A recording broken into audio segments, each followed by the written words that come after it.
Palm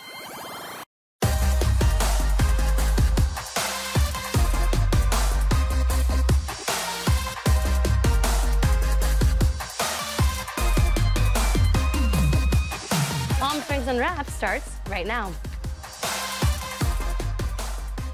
Well, hey everyone, welcome back to Palm Springs Unwrapped. If you are looking for a fun event to do here in the Coachella Valley in the next coming weeks, well, we got something for you. It is called Screwball Sundays, happening at the Camelot Theater at the Palm Springs Cultural Center. And here to tell us all about it is Elise Pickett. Now, you are the host and also co-founder of the Film Society of Screwball Comedies. And I am so excited to talk to you about this because this is super fun. First off, let's talk about what Screwball Comedies are. Probably viewers at home know, but remind them what the Screwball Comedies all started.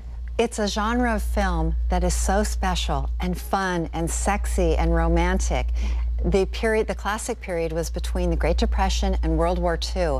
And these films are very different because women drive the plot. They're hilarious. You have beautiful people doing silly, crazy things in the name of love.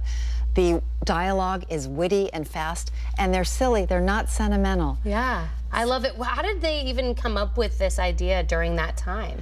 Well, women were coming into their own in society, and they were being represented. They had the right to vote. They were driving. They were allowed to drink in public. And so with the release and women getting more engaged in society, you see these films where women are actually having more agency over their life, and they're self-directed. They're unconventional, and they're going for it. Wow. How did people respond during that time to this new kind of genre of comedy here? Screwball comedies were wildly popular, and part of it was during the Great Depression. There was great suffering and deprivation, with a quarter of our population unemployed, and so for a small amount of money, people could go to the movies and have escapism, see these beautiful people acting silly in beautiful surroundings with lovely costumes.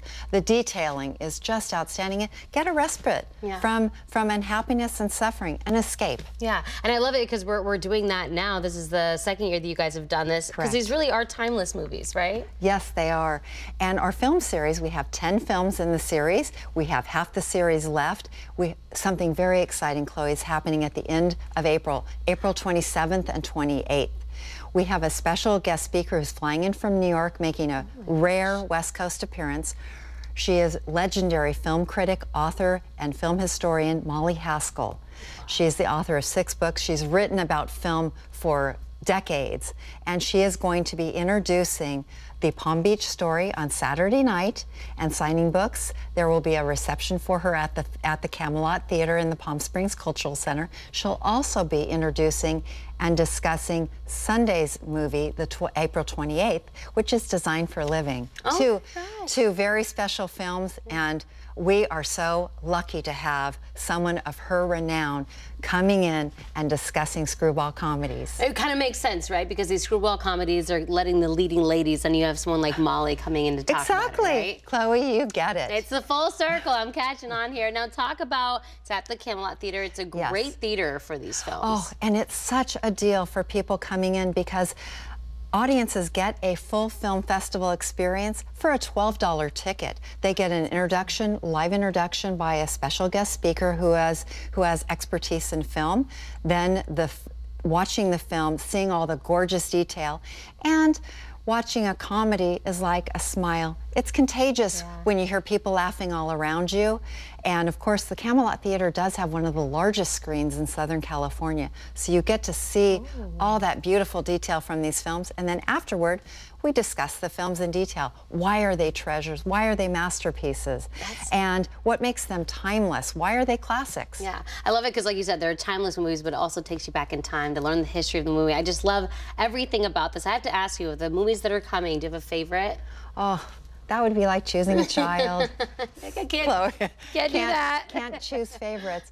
I can say that they are so fun, though, because they are silly and romantic, but also you just hit on something so important about the screwball comedy, and that is that they reflect what's going on in there. There's always this satiric element where they lampoon the powerful, whether it be wealthy. They lampoon traditional institutions. You see some poking fun at law enforcement and doctors and academia. And really, there are no sacred cows, particularly the wealthy, because there was such a disparity between the struggling masses and that very thin slice of the super rich. So they are made to look very idiotic and silly. They're brought down a peg or two. It's fun to watch. They need a humbling moment. Yes, right? they get their comeuppance for sure. Well, this sounds like such a fun thing to be a part of. Remind people, you talk about the tickets. How can people get their tickets for this? They can go online to the Film Society of Screwball Comedy, and that is fsosc.org, or go online to Eventbrite or the Palm Springs Cultural Center website. Okay. All right. Make sure you get your tickets. Like she said, they got a few more weeks left to go and enjoy these iconic and timeless movies. Thank you so much for coming today. Thank you for having me today. It's been wonderful. It was great to meet you guys. We're going to take a quick break. We'll be right back after this.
Well, speaking of entertainment, if you are wanting to catch a fun show here in the desert, CV Repertory Theater in Cathedral City, we all know it. They are now doing their show Nice Work If You Can Get It for another week. I had the chance to sit down with the choreographer of that show. Take a look.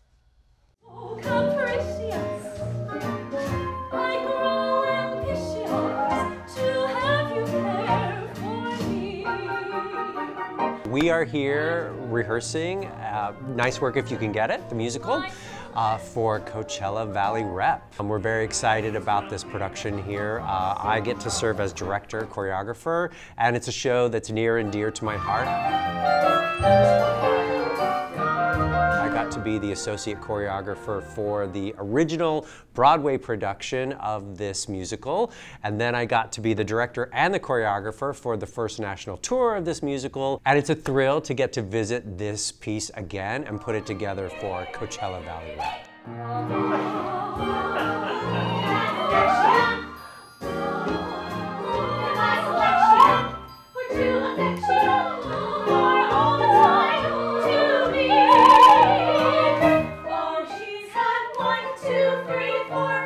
All these great tunes, these classic Gershwin tunes that have been put together all around a story about Billy Bendix, who is a bootlegger. She falls in love with Jimmy Winters, who is a rich, young, kind of playboy, privileged playboy, who doesn't see her coming at all. And it's this unexpected romance that suddenly blossoms between the two of them.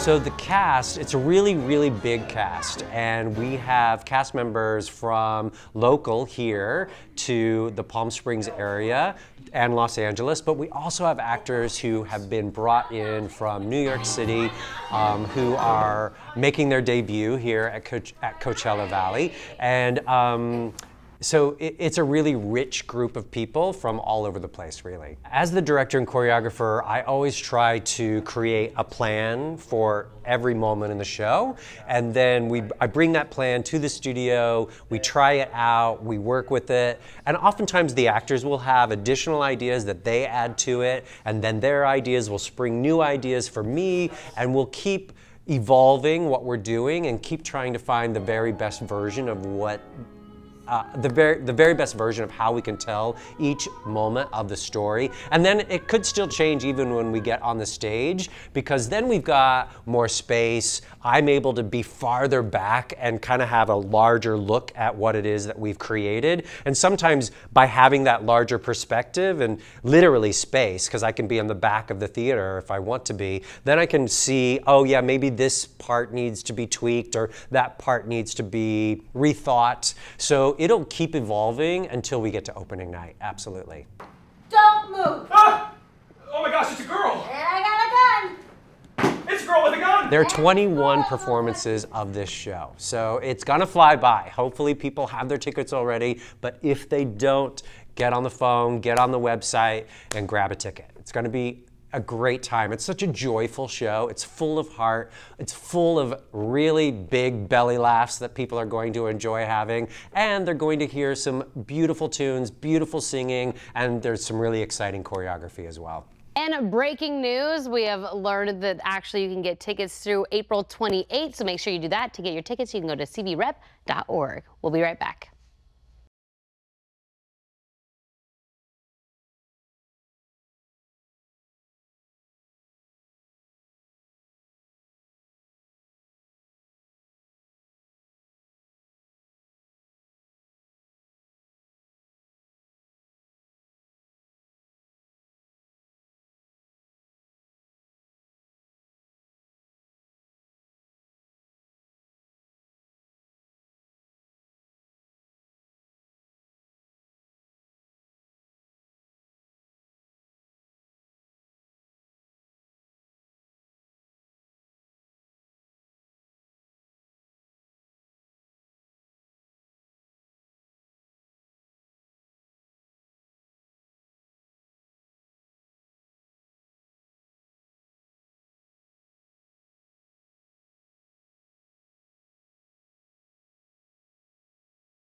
Well, hey everyone, welcome back to the show. I'm so excited for our next guest on the show because he always previews the best shows that are coming here in the desert in the new season. So we welcome back to the show Mitch Gershenfeld. You are artistic director at McCallum Theater. Welcome back to the show. It's so good to be here. I cannot believe that we are already wrapping up this last season, which was so successful. You had Les Mis, you had Mean Girls, you name it. It was at McCallum Theater. So I am Very excited to talk about the new season and all that you guys have to offer. So talk about what's going to be special about this upcoming season. Sure. I think we have a terrific Broadway season. You know, Broadway is kind of the signature thing that we do at the McCallum. Yeah. And this season we've got 6 shows.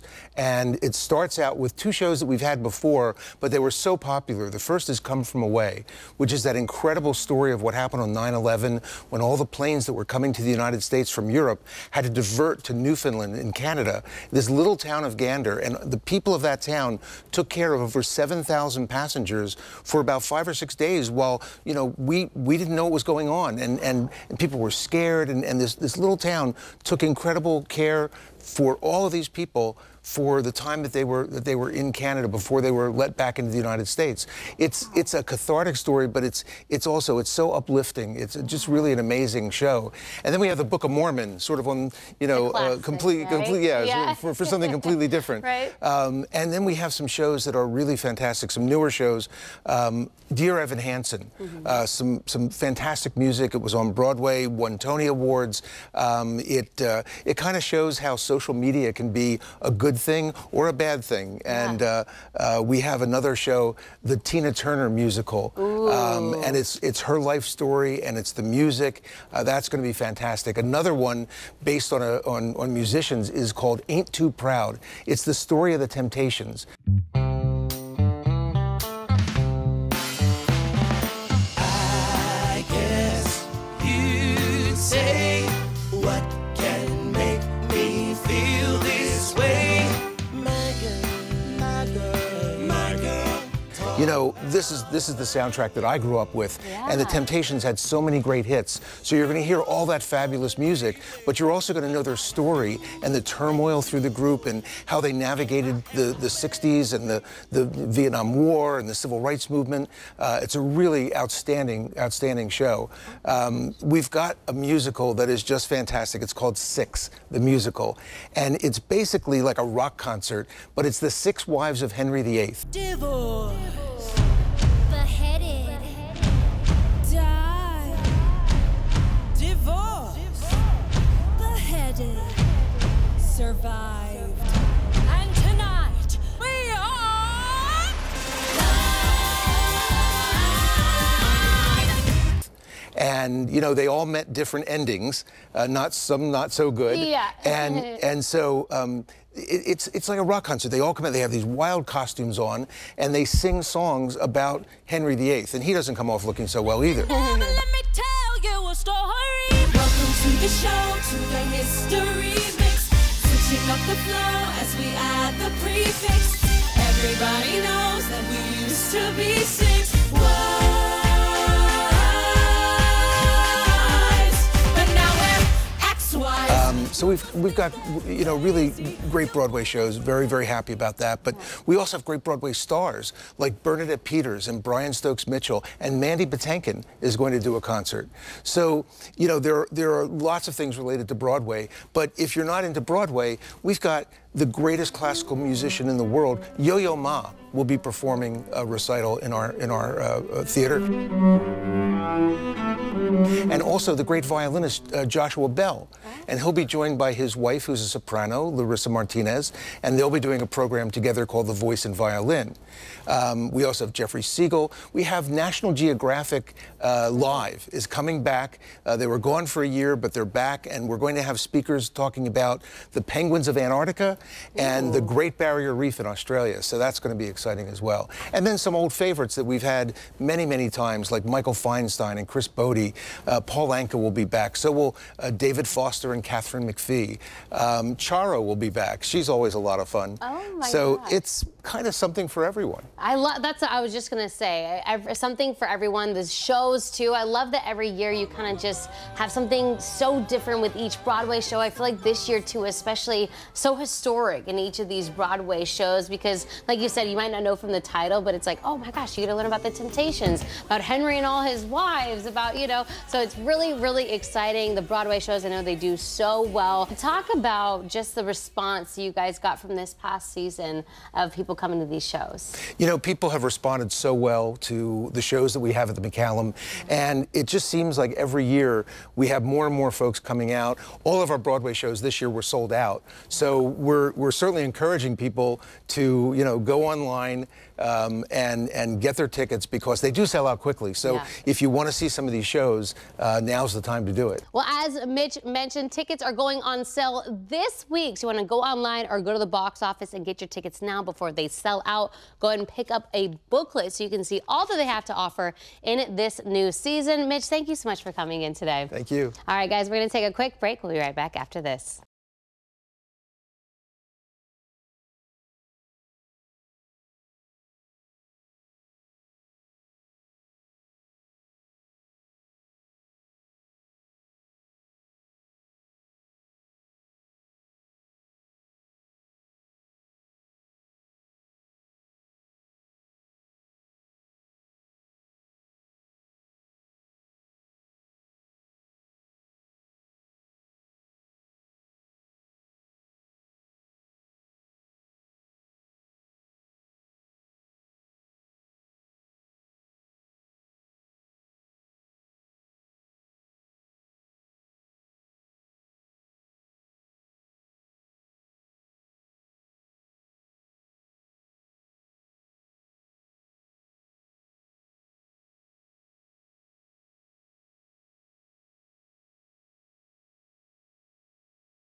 Well, hey everyone, welcome back to the show. If you've been here in the desert, you know the name Hunter Lopez. He was one of the 13 killed in Kabul a couple of years ago, has earned the title of a hero, but also leaving a legacy to everyone here in the desert and really our country. I know that is the 3rd annual Desert Challenge, where the benefits go to the Folds of Honor and the Hunter Lopez Foundation. We had the chance to go to this event, be a part of this event, and speak to the one and only Herman Lopez. Here's a look back.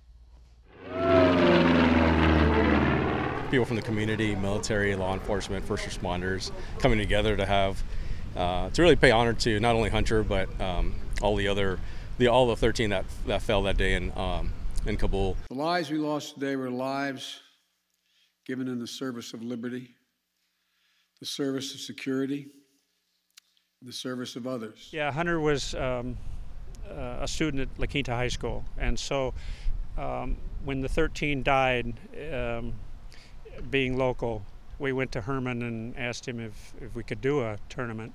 And we combined it with Folds of Honor, because Folds of Honor takes care of fallen soldiers' families and fallen first responders. Let's talk a little bit about just, you know, how much Hunter has really made an impact on this valley. Like when we showed up here, it was Hunter Lopez. We knew his story. You know, you can see the painting on the mall. So how much does it mean to your family just to see the valley just rally around your family and Hunter? Yeah, it means everything. I can't begin to explain the sense of pride that you have in your son when you see the impact that he's had. You know, not only like those tributes that you mentioned, but you know, I've run into current Marines and military that say that, you know, they sometimes had a difficult time getting into the military, but they persisted based on the fact that they knew of Hunter's story. How much do you think, if he could see this today, the impact that he's had on all these people, not just here, but the Coachella Valley, what do you think Hunter's response would be? He was a pretty humble guy, so he wouldn't say much, but I know that inside he'd be like, his heart would be swelling with pride and honor that he was able to bring these folks together to be able to just to speak and hang out and play golf and have a good time together. It would mean the world to him. Well, what an incredible event. Thank you to Gary Williams for letting us showcase it and also be a part of it. My husband and his boss also got to golf with those other Marines. Thank you to all the members who made it so much fun to get to be there that day. Now, obviously, we were honoring the troops with that event, but doesn't mean that they didn't have a little bit of fun as well, teasing each other. We're going to showcase a little bit of that fun after the break. Stay with us.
Now, full transparency, I am the one that chose for him to wear that pink hat. Obviously, you guys see my logo. You see my chair. I love pink, okay? Can you have enough pink? I don't think so. The world should have more pink in everyone's life. But no, it was so fun that he got to be a part of that.